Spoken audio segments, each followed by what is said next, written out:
little while. I saw some incredible answers to very complex questions. He's an outstanding intellect. He's an outstanding judge.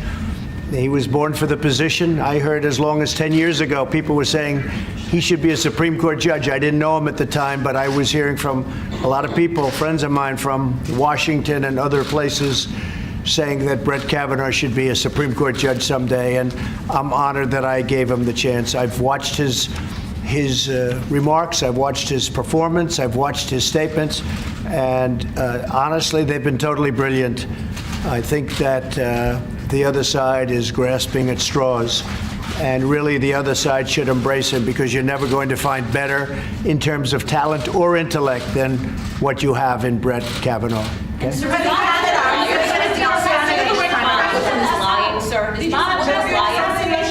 Oh yeah, sure, he's lying. Sure. No, Bob would. No, the book. You mean on the book? Yes, the book. Yeah. The book means nothing. It's a work of fiction. Already, General Mattis has come out very, very strongly, and I think you know General Mattis. He does what he wants to do. He's a very independent guy. He was insulted by the remarks that were attributed to him, and he came out with a very strong statement. I assume you read it. I hope you read it last night. General John Kelly, the same exact thing. He thought he was insulted by what they said. He's right here. He's insulted by, he couldn't believe what they said. And he put out a very, very strong statement, and many others, and other statements are coming out. The book is a work of fiction. If you look back at Woodward's past, he had the same problem with other presidents. He likes to get publicity, sell some books. But we have done more as an administration than any other administration in already less than 2 years. It's incredible. We will soon be approaching 2 years. But there's no administration, probably, and even you folks have generally acknowledged this, that has done more work. When you look at tax cuts, regulation cuts, Supreme Court justices, the court system generally, and so much more. Even if you look at the health care programs that we're passing and all of the things we've done, we're saving Social Security. The Democrats will destroy Social Security. We're saving Medicare. The Democrats want to destroy Medicare. You look at what they're doing, they're going to destroy Medicare. And we will save it. We will keep it going. We're making it stronger.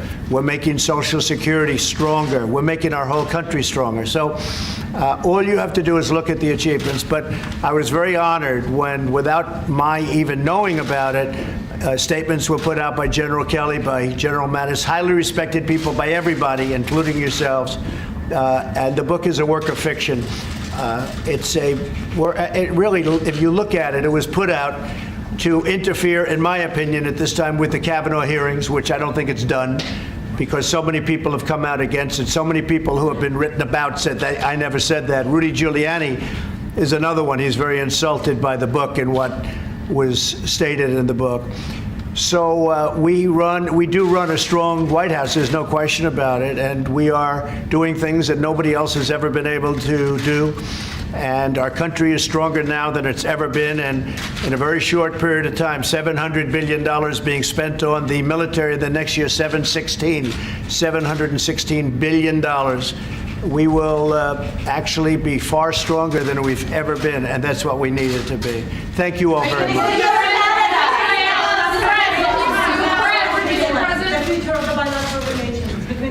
Oh, we have a great relationship. First of all, I have a great personal relationship with the Emir, and Kuwait is a place that I've known for a long time.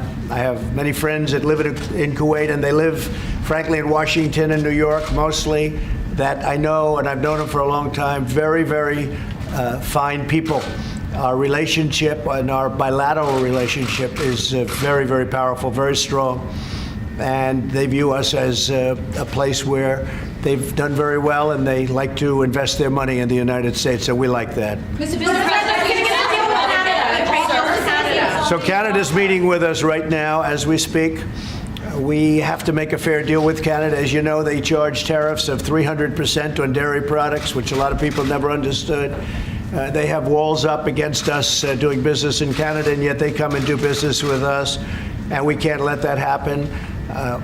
Look, we have a very strong position, and we are the one that people want to come in and take advantage of.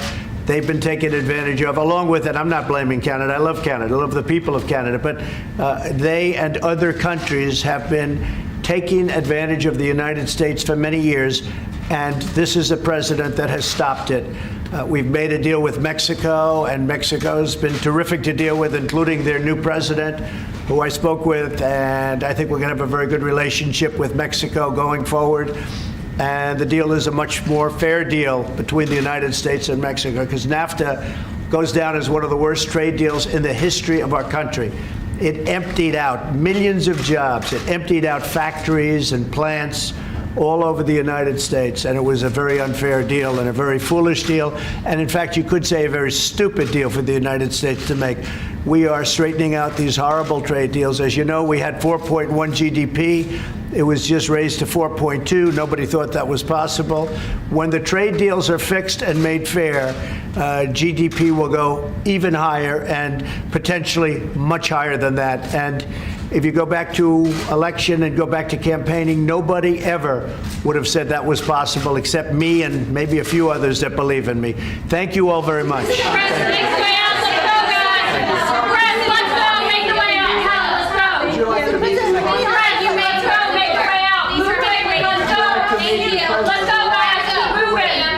It's possible. Anything's possible. Anything is possible. We'll see. Are you guys involved in solving the Gulf crisis? Let me ask you about Syria. It's been a year since you've been Say it, what? Let me ask you about Syria.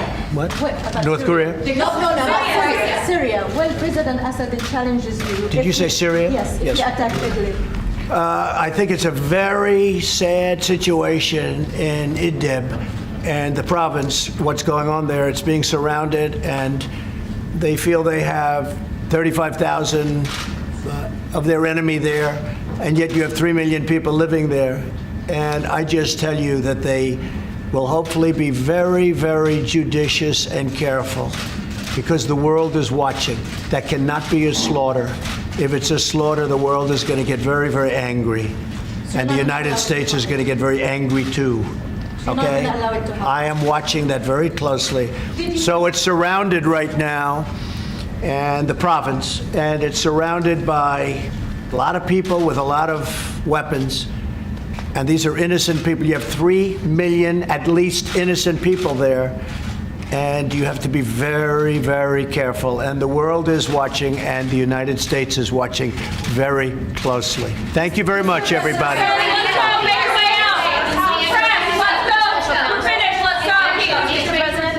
Press, let's go. The assassination of President Assad. Did you suggest the assassination of President Assad? Not at all.